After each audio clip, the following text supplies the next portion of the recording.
Welcome back, everybody, to Not Safe for Work Nerd. I am the alien nerd, Joel Reeves, and we're going to be talking about Mandalorian episode number 2.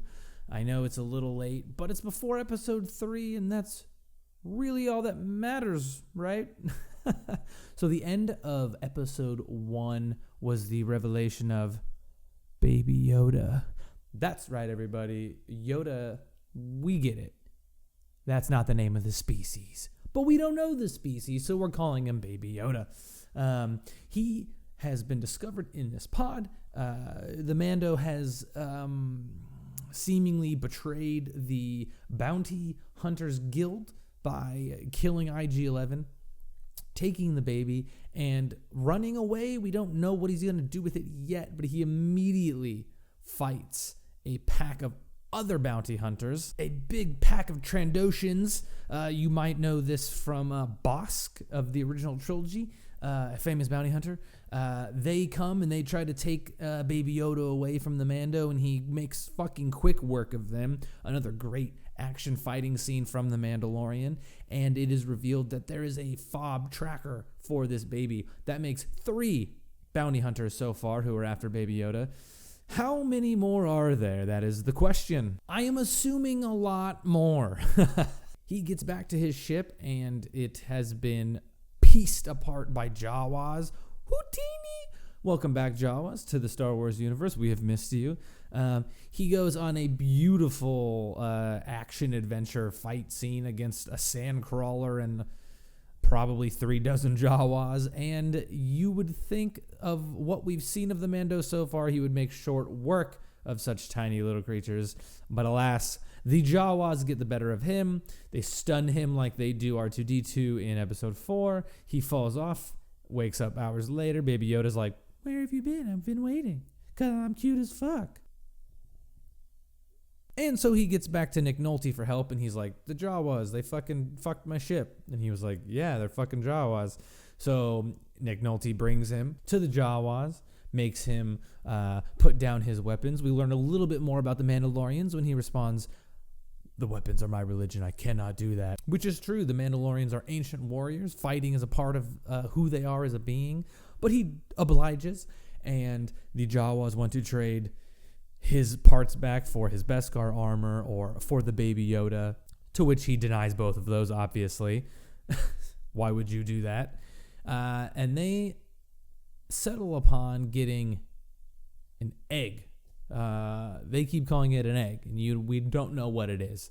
We get to a menacing cave, as all adventurers find, and there's a gigantic, hairy rhinoceros inside, sort of reminiscent of maybe a woolly mammoth, but with a big horn on its head instead of a trunk. The Mandalorian gets his mother fucking ass kicked in this fight. We've only seen him do well in fights so far, and in this scene, he is losing. There's no doubt about it. He's getting some good hits in, but he's no match for this giant rhino space thing. And just when you think all hope is lost, his armor's broken, he's literally just holding out a knife because both of his guns are gone, holding out the knife as it's charging him, hoping that something will save him. Baby Yoda puts his 3-fingered little hand out, trying so hard, and uses the goddamn fucking force. Stops the rhino in its tracks, lifts it off the ground for merely but maybe 10 seconds before he passes out adorably. And the Mando finally gets the best of this rhino thing, gets the suka, the egg, and gets all of his parts back. Fixes the ship with the help of Nick Nolte, obviously, and sails off into the distance with cute Baby Yoda, who's been napping for what seems to be 48 some odd hours. But at the very end, the baby wakes up, and thus continues the relationship between the Mando and the Baby Yoda. There is so much to unpack in this episode, but I just want to point out some key things that I think are very important, or just fun Easter eggs, honestly. If you look at Empire Strikes Back, when Vader is telling Boba Fett, "Bring them back alive, no disintegrations," and you're always like, What does that mean? You think it means when Uncle Owen and, they were disintegrated or they were burned alive.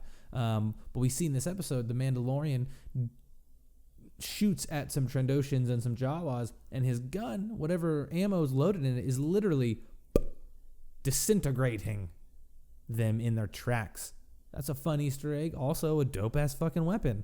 But I think probably the biggest key thing to take away from this episode is at the very end, the Mando tries to offer Nick Nolte's character I'm just going to keep calling him Nick Nolte, all right? Because that's who he is. He offers him money, and Nick Nolte says, no, you have brought peace to the valley, and that is all I have wanted. And then they sail off peacefully into the distance. But if you look at those words a little bit deeper, this baby Yoda has only brought chaos to the valley in which Nick Nolte lives.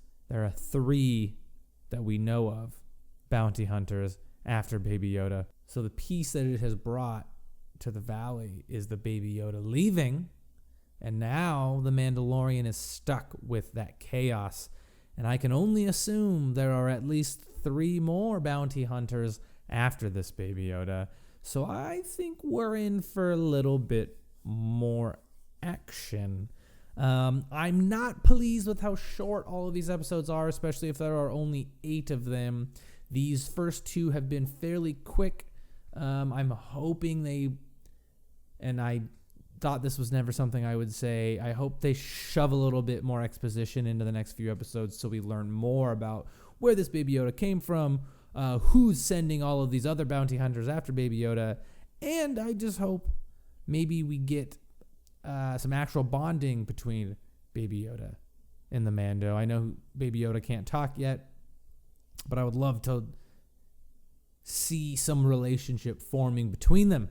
Thank you all so much for watching this episode of Not Safe for Work Nerd. I want to hear, how many more bounty hunters do you think are after Baby Yoda? And, like the Trandoshans, what other great throwback bounty hunters are we going to get to see chasing after him?